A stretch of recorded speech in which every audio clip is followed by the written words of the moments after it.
चुनावी जनसभा में आए हुए हमारे सभी आदरणीय बुजुर्ग किसान भाई, नौजवान साथी, पत्रकार बंधुओं, मैं सबसे पहले इस चुनावी जनसभा की बहुत बहुत बधाई और मुबारकबाद आपको देना चाहता हूं।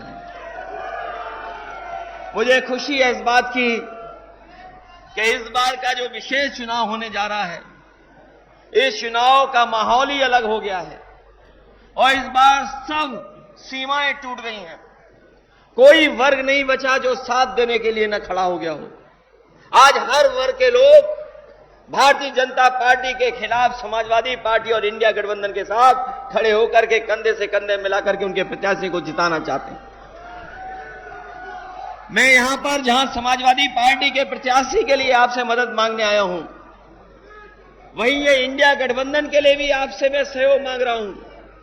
समाजवादी पार्टी के जहां जहां प्रत्याशी लड़ रहे हैं उनकी मदद कर देना और साथ ही साथ इंडिया गठबंधन के जहां भी प्रत्याशी हैं उन साथियों की भी आप मदद कर करके जिताने का काम करना।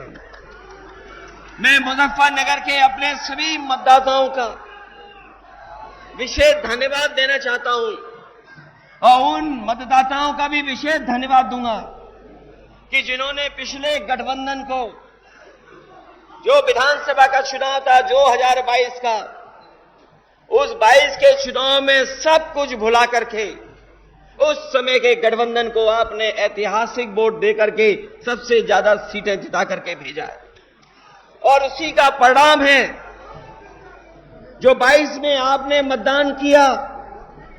उसी का परिणाम है कि आज आपके विरोधी लोग बौखलाए घूम रहे हैं, इतना बौखलाए हुए हैं कि सुनने में आ रहा है कि जो दिल्ली वाले नेता हैं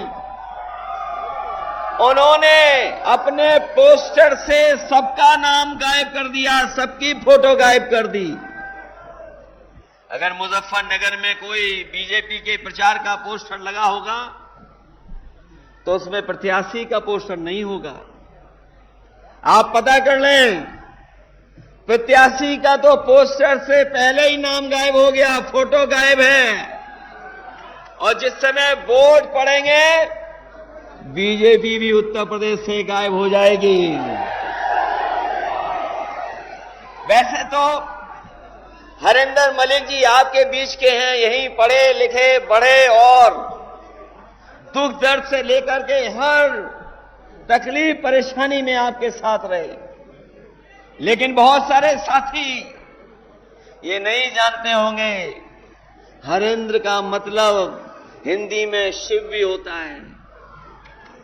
जो लोग हिंदी को जानते होंगे वो जानते होंगे कि हरेंद्र का मतलब हिंदी में शिव भी होता है और इस बार आप जिताओगे तो आपका एक एक कष्ट और परेशानी को दूर करने का काम यही समाजवादी पार्टी के प्रत्याशी करने काम करेंगे। वैसे तो मुजफ्फरनगर में जब समाजवादियों की सरकार थी बहुत ऐतिहासिक काम हुए हैं। जो लोग उस समय की सरकार का कामकाज देखे होंगे, हमारे पत्रकार साथी जानते होंगे, जब समाजवादी सरकार बनी थी उस समय बिजली की बहुत किल्लत थी, बिजली का संकट था। लेकिन मैं खुशी के साथ ये बताना चाहता हूं, आज जो 24 घंटे बिजली मिल रही है वो किसी और के कारण नहीं मिल रही है, वो समाजवादी पार्टी का काम था कि तहसील से लेकर के नगर पालिका से लेकर के टाउन एरिया में अगर हमें सब स्टेशन बदलने पड़े थे, सब स्टेशन बनाने पड़े थे और सबसे पहले काम अगर बिजली का फीडर सेपरेशन का कहीं हुआ था तो आपके मुजफ्फरनगर में हुआ था। समाजवादी पार्टी ने फीडर को अलग कर करके आपकी बिजली का इंतजाम को बढ़ाने का काम किया था। आज जो कभी कभी आप सड़कों पर एम्बुलेंस देखते होंगे, किसी गरीब या किसान की मदद करने के लिए पहुंच जाती होगी, वो किसी और की देन नहीं है। अगर फोन मिला करके आप एम्बुलेंस मंगाते हैं तो वो एम्बुलेंस भी देन अगर किसी की है तो समाजवादी पार्टी की है, जो गरीबों की मदद करने का काम करती है। ये 100 नंबर जो पुलिस के लिए बनाया गया था, बीजेपी वाले जाने या ना जाने, लेकिन एक एक पुलिस वाले से आप पूछ लेना, पता कर लेना, जानकारी कर लेना, पहले पुलिस के पास गाड़ी नहीं होती थी, और अगर गाड़ी होती थी तो थाने में गाड़ी चलाने के लिए डीजल पेट्रोल नहीं मिलता था। जो गरीब तकलीफ परेशानी में आता था, उस परेशानी और तकलीफ भरा हुआ इंसान जब पहुंचता था, ये थाने के लोग उससे डीजल और पेट्रोल भराते थे, तब गाड़ी जाती के चलती थी। लेकिन समाजवादी पार्टी ने उस व्यवस्था को बदल करके पुलिस को 100 नंबर दिया और ऐसा इंतजाम किया कि अगर गांव में भी कोई झगड़ा हो जाए, तकलीफ परेशानी हो जाए, तो फोन करने पर आपकी पुलिस मदद करने के लिए पहुंच जाती थी। ये 100 नंबर बीजेपी के लोगों ने 112 कर दिया। गाड़ी नहीं बढ़ाई, 100 नंबर का 112 कर दिया। और हमारी पुलिस इतनी समझदार है, उसे लगा कि उसका जो टैक्स लगता है वो बढ़ाना होना चाहिए। 100 से 112 हुआ, पुलिस ने भी अपनी वसूली बढ़ा दी। बताओ बढ़ा दी कि नहीं बढ़ा दी? उन्हें लगा कि सरकार ने 100 से 112 किया है, इसका मतलब वो भी वसूली बढ़ा लें। और हमें दुख होता है कि जिस पुलिस के ऊपर सबसे ज्यादा जिम्मेदारी है, जनता को सबसे ज्यादा भरोसा है, उसके लिए सबसे बेहतर जो इंतजाम किया था, उस इंतजाम को खत्म कर दिया। इन्होंने गाड़ी नहीं बढ़ाई, न गाड़ियां बढ़ाई, न गाड़ियों को बढ़ाने का इंतजाम किया। जो समाजवादी सरकार में चल रही थी वही गाड़ियां चल रही हैं। जब कभी केवल टायर बदल देते हैं, उसके अलावा कोई दूसरा काम इस सरकार ने नहीं किया। और यहां पर जो नौजवान बैठे हैं, आगे से लेकर के पीछे तक, जो समाजवादी सरकार में लैपटॉप मिला था, बताओ अभी भी चल रहा है कि नहीं चल रहा है? जहां कहीं भी जिस घर में मिला होगा वो लैपटॉप चल रहा होगा। और जब कभी भी उसको चलाते होंगे तो उसमें नेताजी और हम ही लोग दिखाई देते होंगे, दूसरा कोई दिखाई नहीं देता। हमारे उत्तर प्रदेश के मुख्यमंत्री जी ने, बीजेपी के लोगों ने उसकी भी नकल कर ली। हम लोग बड़ा लैपटॉप देते थे, इन्होंने छोटा सा दे दिया और उसमें उंगली चलाते रहो, चला तो चला, नहीं तो नहीं चला। बताओ समाजवादियों का दिया लैपटॉप आज भी चल रहा है कि नहीं चल रहा है? जिन साथियों ने अभी अखबार पढ़ा होगा कि देश के प्रधानमंत्री दुनिया के सबसे बड़े उद्योगपति जो सॉफ्टवेयर कंप्यूटर के बारे में जानकारी और कंपनी चलाते उससे मिले थे, और बातचीत के दौरान जो बात हो रही थी, जो अखबार और टीवी में भी चली, उन्होंने कहा कि भारत को जो डिजिटल डिवाइड है उसको दूर करने के लिए कोई काम करना चाहिए। मुझे खुशी है इस बात की कि समाजवादियों ने लैपटॉप गरीब परिवार के बच्चों को देकर के उस डिजिटल डिवाइड को 7 साल पहले खत्म करने की कोशिश की थी। और इस बार जो चुनाव होने जा रहा है, जो मदद करोगे आप, हम लोगों ने तय कर लिया है। आपको जो राशन दे रहे हैं, खराब वाला राशन नहीं। जिस तरीके से बड़े संपन्न लोग पैकेट का स्वादिष्ट पौष्टिक आटा शहरों में खाते हैं, हम अपने गरीबों को भी आटा भी देंगे और डाटा भी दे देंगे, जिससे मोबाइल फ्री चलाएं। बताओ आटा और डाटा की जरूरत है कि नहीं है? ये कह रहे हैं कि हम विश्व गुरु बना रहे हैं देश को। बीजेपी के लोग कह रहे हैं हम विश्व गुरु बना रहे हैं। ये विश्व गुरु कैसे बनेगा? ये 80 करोड़ लोगों को राशन दे रहे हैं। बताओ दुनिया में किसी देश में 80 करोड़ लोगों को राशन मिल रहा हो? 10 साल की इनकी उपलब्धि है कि 80 करोड़ लोगों को राशन दे रहे हैं। ये 10 साल की इनकी उपलब्धि है।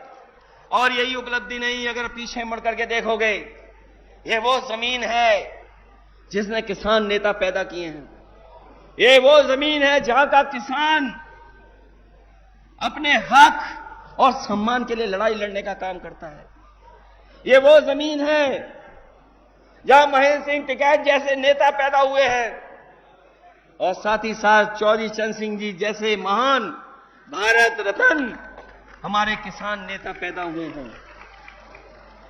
ये सरकार एक तरफ तो सम्मान दे रही है, भारत रत्न से सम्मान दे रही है, स्वामीनाथन जी को भी दे रही है, लेकिन हमारे किसानों को एमएसपी के लिए कोई गारंटी नहीं दे रही है। कोई एमएसपी की गारंटी अगर दे रही हो सरकार तो हमें बता दो आप। यही किसान हमारे यहां के गए होंगे दिल्ली, अपने हक और सम्मान और लड़ाई के लेकर के दिल्ली गए थे, याद होगा आपको। न जाने कितनी बैरिकेडिंग लग गई थी, आरसीसी की दीवार लगा दी गई थी, सड़कों पे कीलें लगा दी गई थी, कोई किसान पहुंच ना पाए, ट्रैक्टर डीजल नहीं भरवा सकता था, ट्रैक्टरों को डीजल नहीं दे रहे थे, ट्रैक्टर चल नहीं सकता था, लेकिन उसके बावजूद भी किसान पहुंचे और किसान वहां जाकर के अपना हक मांग रहे थे, लेकिन सरकार ने उन्हें हक नहीं दिया। 3 काले कानून लाना चाहते थे ये लोग, लेकिन हम बधाई देना चाहते हैं किसानों की ताकत ने उनको रोक दिया और 3 काले कानून नहीं सरकार ला पाई। मैं आपसे कहना चाहता हूं, ये सरकार किसानों की नहीं है, ये सरकार बड़े बड़े उद्योगपतियों की है, ये सरकार हमारे गरीब किसानों की नहीं है। और अगर गरीब किसानों की सरकार होती तो हमारे किसानों का भी एक सरकार कर्जा माफ कर देती, हमारे किसानों को एमएसपी दे देती। हम अपने किसान भाइयों को कह करके जा रहे हैं, हम अपने घोषणा पत्र में अपनी पार्टी का जो हम लोगों ने मैनिफेस्टो बनाया है, विजन डॉक्यूमेंट बनाया है, जो हमने अधिकार देने की बात कही है, हम अपने किसानों को भरोसा दिलाते हैं समाजवादी पार्टी और इंडिया अलायंस की सरकार बनेगी। जिस तरीके से उद्योगपतियों का कर्ज माफ हुआ है उसी तरह हमारे किसानों का कर्ज माफ होने का काम होगा। और हम तो बीजेपी के लोगों से पूछते हैं कि बीजेपी के लोगों, ये बताओ 10 साल में लगभग 1 लाख किसान ने आत्महत्या की है। जो हमारे पढ़े लिखे नौजवान हैं, जो मोबाइल चलाते होंगे, गूगल से देख लेते होंगे, वो जाकर के देखें कि जब से बीजेपी की 10 साल की सरकार आई है, पूरे देश में कम से कम 1 लाख किसानों ने आत्महत्या की है। जो आत्महत्या की किसानों ने, कोई मदद सरकार ने नहीं की। जो हमारे किसान हजारों की संख्या में 3 काले कानून के खिलाफ लड़े, शहीद हो गए, उनकी कोई मदद सरकार ने नहीं की। ये केवल उद्योगपतियों की मदद करते हैं। तब हम ये कहना चाहते हैं कि अगर ये उद्योगपतियों का 15 लाख करोड़ रुपया माफ कर सकते हैं तो हमारे किसानों का 2 लाख करोड़ कर्ज माफ क्यों नहीं करना चाहती सरकार। इसलिए हम आपसे अपील करना चाहते हैं, और आपने सरकार का काम करने का तरीका तो देख लिया होगा। ये जो सरकार नारा दे रही है 400 पार, इन्हें पता नहीं है मुजफ्फरनगर, कैराना, मेरठ, बिजनौर, नगीना, सहारनपुर नारा लग रहा है 400 हार, 400 पार नहीं। इस बार 400 पार नहीं, 400 हार। और सोचिए,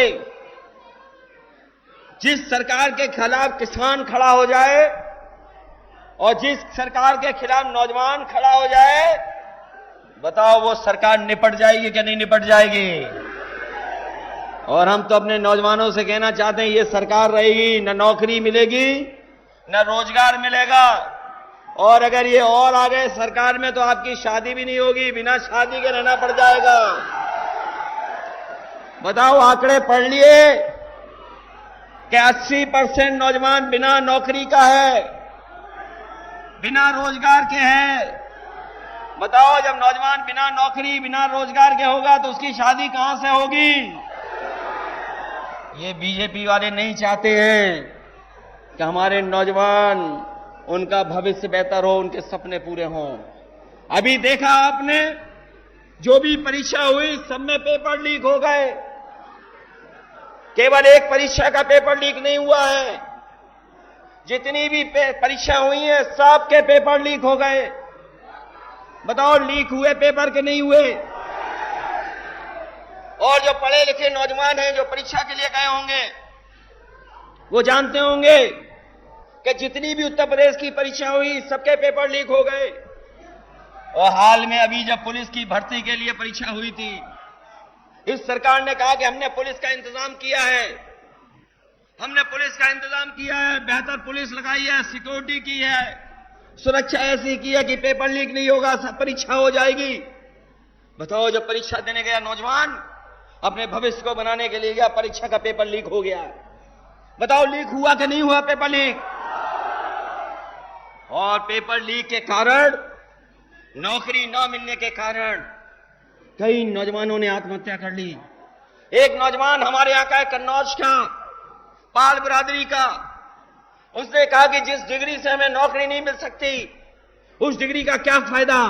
उसने अपने मां बाप के लिए चिट्ठी लिखी और डिग्री जला करके आत्महत्या कर ली। बताओ, सरकार ने कोई उस परिवार की मदद की हो तो बता दो।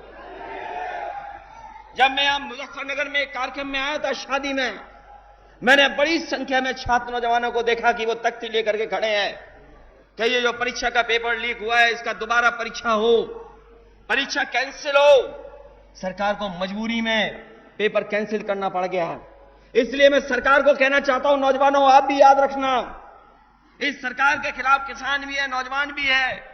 और मैंने कई मौकों पर कहा, फिर कहता हूं, और बीजेपी के पास इसका जवाब हो तो बता दें, अगर 60 लाख बच्चे जो परीक्षा नहीं दे पाए, उनके परिवार के अगर केवल हम मां बाप को गिन लें तो 60 लाख गुणा 3, जो 3 वोट हैं एक परिवार में, तो 1 करोड़ 80 लाख हुए। और 1 करोड़ 80 लाख को अगर हम 80 लोकसभा से भाग दे देंगे तो बताओ, हर लोकसभा में 2,25,000 वोट कम हो गया कि नहीं हो गया? बताओ, इनके पास इन 2,25,000 वोट को बढ़ाने के लिए कोई है कार्यक्रम के नहीं है? हर तरफ नाराजगी दिखाई दे रही है। इसीलिए इन्होंने जो पोस्टर बनवाए हैं, उसमें पोस्टरों में प्रत्याशियों का चेहरा नहीं रखा है, उन्हें गायब कर दिया है। और जो अकेला पोस्टर है, अकेली फोटो है, जिस दिन मुजफ्फरनगर वाले वोट डालेंगे वो पोस्टर से गायब हो जाएंगे, वो दिखाई नहीं देंगे। पहले जुमला लेके आए थे, अब गारंटी लेके आ गए हैं। अगर जुमला और गारंटी भाई भाई हैं तो जुमले भाई से गारंटी 10 साल बड़े भाई हैं। है 10 साल बड़ी गारंटी के नहीं है? और याद कीजिए, बीमारी भगाने के लिए इन्होंने ताली और थाली बजवाई थी। ये गारंटी नहीं है, ये घंटी है इनकी। और अगर ये गारंटी है तो इन्होंने तो कहा था हमने किसानों की आय दोगुनी कर दी। बताओ, किसानों की आय दोगुनी हो तो बता दो हमें। इन्होंने कहा कि 2 करोड़ नौजवानों को हर साल नौकरी देंगे। बताओ, 2 करोड़ नौकरी मिल गई किसी नौजवान को? और हमारे गरीबों के यहां बिजली का मीटर लगा दिया कि नहीं लगा दिया?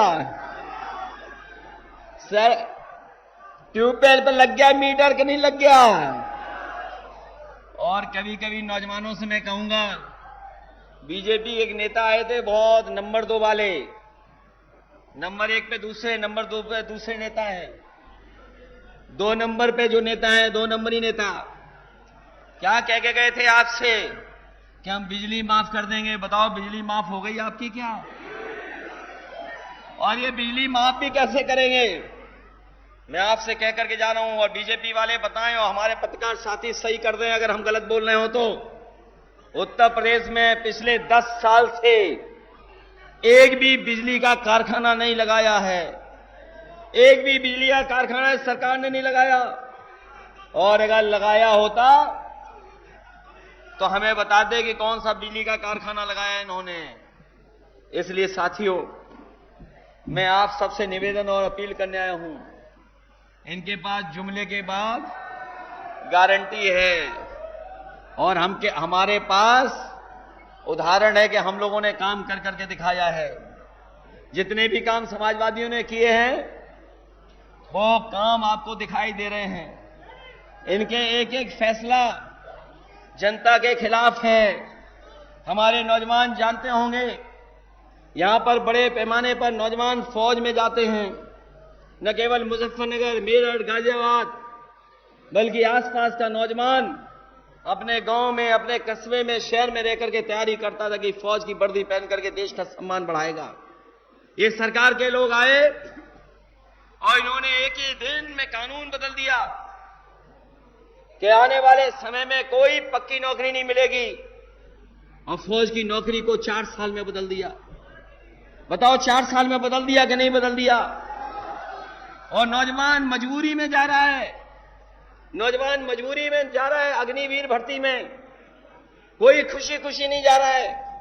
ये सरकार नौजवानों की गरीबी का लाभ उठा रही है और उन्हें अब अग्निवीर में भर्ती करने का एक कार्यक्रम चला रही है।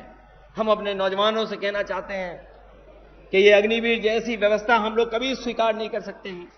जब भी इंडिया अलायंस बनेगा, सरकार बनाएगा, तो अग्निवीर व्यवस्था हमेशा हमेशा के लिए खत्म हो जाएगी। जैसे पहले भर्ती होती थी वैसे ही भर्ती का करने का काम करेंगे। मैं तो कभी कभी अपने खाकी वर्दी पहने हुए भाइयों की तरफ देखता हूं और मुझे लगता है कहीं अग्निवीर जैसी इनकी भी 3 साल की नौकरी ना हो जाए। और इनसे भी कहूंगा मैं, शक्ति कम करो, मदद करो, नहीं 3 साल बाद आपको गांव में जाकर के मेड़ पे ही घूमना पड़ेगा, अपनी फसल की रखवाली करनी पड़ेगी।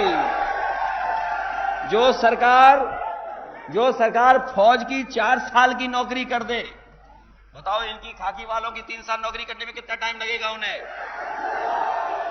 और फिर ये जो पेंशन वाली बात है, सरकार कहती हम पे तो इतना पैसा है, तो ओल्ड पेंशन स्कीम क्यों नहीं बहाल कर रहे? हम अपने लोगों को कह के जा रहे हैं, इंडिया अलायंस की सरकार बनेगी, समाजवादी पार्टी ओल्ड पेंशन बहाल करने का फैसला लेकर के आपकी मदद करने का काम करेंगे। इसलिए साथियों, चुनाव में सावधान रहोगे कि नहीं रहोगे? ये चुनाव लोकतंत्र बचाने का है।